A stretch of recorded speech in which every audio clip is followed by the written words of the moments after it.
JBNN keep you informed. I'm Michelle Jones. Hi guys. Before we get into the news, please remember to like, subscribe, leave a comment, and to share the news with someone today. Now on to the news. Motorcyclist gunned down in Temple Hall, St. Andrew. A motorcyclist was shot and killed along the Junction Main Road in Temple Hall, St. Andrew early this morning. The incident happened about 1 o'clock while the man was heading to Brandon Hill, where he lived. It is also reported that the perpetrators shot at residents in 15 Miles District. They escaped injuries. Police on the scene said that before the incident, a house in the community was robbed and that a woman was attacked in her yard. Taxi operator shot by a gunman in Spanish Town. The police in St. Catherine are probing the shooting of a taxi operator by a gunman posing as a passenger in Spanish Town on Friday.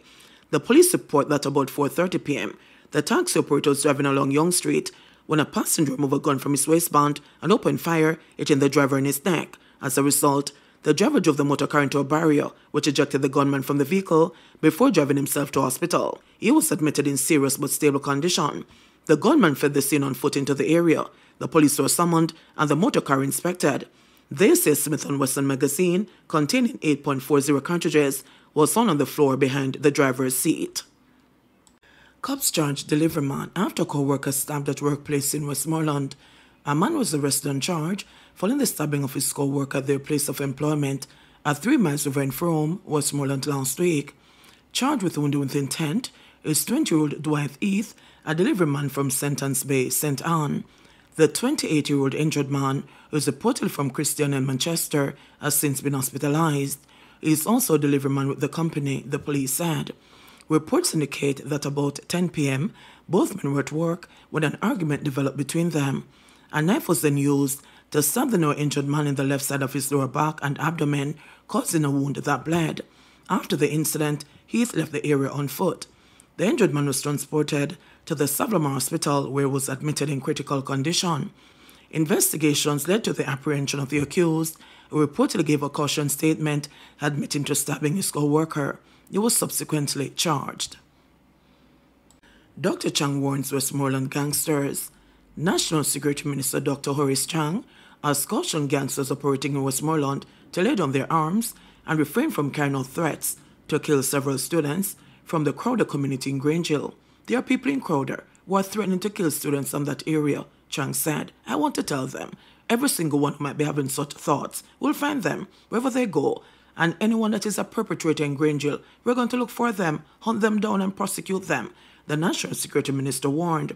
Chang was part of a high-level security and education team which visited with students and academic staff of Grangehill High School on Friday.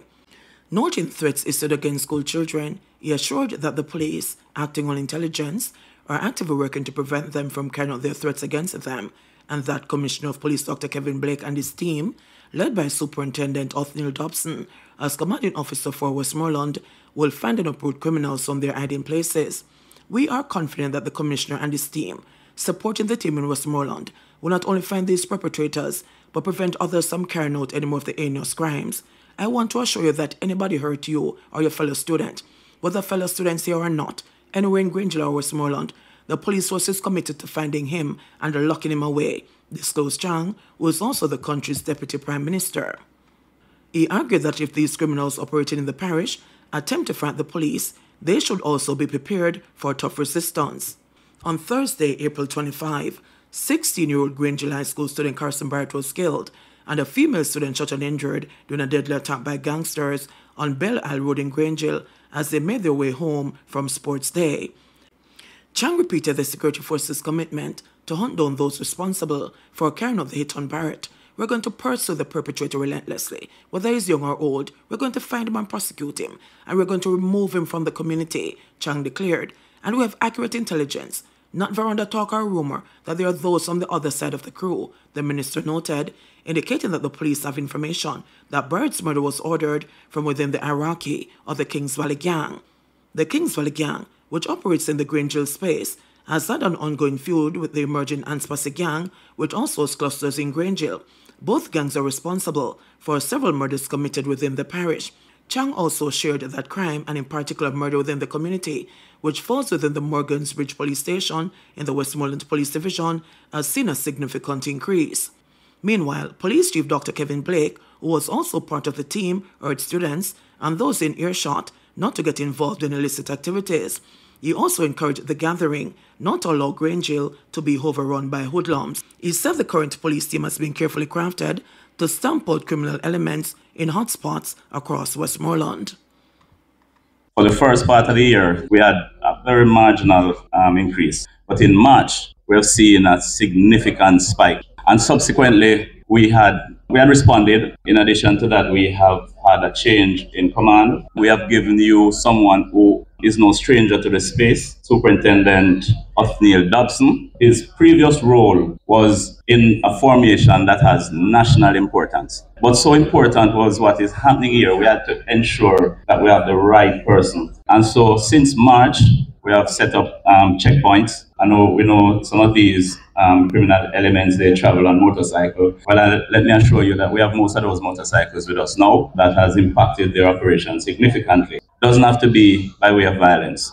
I know we have an excellent Dean of Discipline that we'll be continue to work in very closely with. And there is a program that we have that looks at coming out of our CTAC with our CSSB, but also our CTAC. And these are the guys who youngsters fear most. But there's another side to them.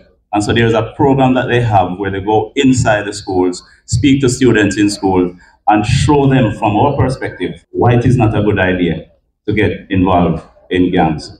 And so let me take this opportunity to assure you that we will be in the space. We will ensure that this beautiful community remains so, and we will not yield, we will not relent, and we will not give up this community to persons with ill intent. Elderly man falls in hole, children concerned. The children of 79-year-old Lincoln Nicholson are seeking answers as their father fell into a hole on the licensed main road section of the Southern Coastal Highway just outside of Morant Bay, St. Thomas. The incident happened while he was walking to his doctor on Wednesday, April 10, about 1 p.m. Nicholson, who lives on License Road, was taken to the Princess Margaret Hospital where he received medical care and was sent home. His son Richard said he was walking to the town and him dropping at the hole. The people them build some holes on the roadside that are supposed to carry water like drains, and them not finished doing what they were doing, so the holes open. My father is 79, so you know a 79-year-old man walking on the road and a lot of cars passing. I don't know what happened and how my dad got into the hole. He alone was walking and two guys came and pulled him out of the hole, put him in a taxi and sent him to the hospital. Nobody was there with him. All of his right side is dead where he got that hit when he fell into the hole. Richard said his father is not the University Hospital of the West Indies, where doctors drew loose blood from his brain. He said his right side was swollen before he was admitted at the University Hospital, but it kind of joined down now. Cherry Ann Nicholson Padmore, his daughter, is concerned about the health cost and the possible impact of a fall on her father. After going home, him now can't walk. He has to be using a diaper, and the right side of him is dead. Them carried him to the Princess Margaret Hospital, where he was treated and sent to Kingston to do a CT scan. Then find out that him have bruised blood in his head and had surgery on his brain at the University of the West Indies Hospital. Him can't do anything for himself and he has to be wearing diapers. He was independent, cut his own lawn, rides a bicycle and does everything for himself. So it's hard for him now and for us also, Nicholson Padmore shared. We need some accountability from the persons responsible for the roadworks. There's a bill at the University Hospital that is over $200,000 just for him to do the brain surgery. Where are we going to get all of this money from? This man was okay, she said. Nicholson Padmore said the hole is still open. I tried to send an email to check, but still no answer. It's like a dead end, she said. We want something to be done as the area is not fixed. It is still uncovered, and the vehicles travel at such a high speed, the daughter added. The father since had surgery and has more checks to do at the University Hospital in addition to therapy. However, the family wants the area fixed and hopes this does not happen to another person and that the relevant agencies act responsibly. Accused murder accomplices swear they had nothing to do with Campbell Collimore's killing, while proclaiming his innocence. One of the alleged murder accomplices in the January 2, 2018 shooting deaths of businesswoman Simone Campbell Collimore and the taxi driver Winston Walters said he did everything possible to separate himself from the deadly plot and its planning. The 27-year-old marketer of clothing, jewelry and shoes, Shakila Edwards, yesterday in an unsworn statement from the prisoner dock, also sought to distance himself from the murder conspiracy. I had no intention of committing any murder, committed no murder. I had no agreement with anyone to commit any murder, and I definitely did not conspire with anyone to commit murder, Edwards declared. I did everything that I could to isolate from any involvement with the plan or planning of the sort, or anything to do with murder, and I'm innocent, he added. Edwards, while emphasizing that he was fully cooperating with the police and investigation, noted that he told them everything he knew. Another alleged accomplice, Dwayne Pink, who is reported to have been one of the men along with Edwards, who trailed Campbell Collymore in the days leading up to a murder, also declared his innocence in an unsworn statement from the prisoner dock. I never influence or tell no one to do such a thing of murder with no one. I never involve myself or pray anything negative in my life. I never think of doing such a thing. And I never drive around or go around with no one or influencing no one to do nothing, Pink said. He further said, I wasn't thinking of killing no one or advising no one to do nothing like that. Turning back to Edwards, in a caution statement, he disclosed that he was aware there was a hit on the woman's life and that he had even accompanied others, including Pink, in watching her Mercedes-Benz motor car. According to his co-defendant, the alleged contract killer Michael Adams gave him a picture of the woman and instructed him to follow her. He also told the police that Adams had rented 3 vehicles and that he had driven all of them at some point. Edwards also said in that statement that while he knew Omar Collymore, the alleged mastermind, he did not know his relation to Campbell Collymore until he saw the news about her death. Edwards also reported that on the day of the shooting, he was not present, as he had told the men that he did not want to accompany them. Meanwhile, an administrator from the Dallas Castle, St. Andrew community, who gave character evidence on Pink's behalf, said she did not know him to be involved in criminal activities. As far as she knew, he was a construction worker. I know him as a kind and caring person, she said, sharing that he would often visit his grandmother, who lives in the community. The character witness also said that she was shocked and devastated when she heard that Pink was arrested for the double murder. But under cross-examination, she agreed that what she knew of Pink's character was from what she had observed when he lived in the community.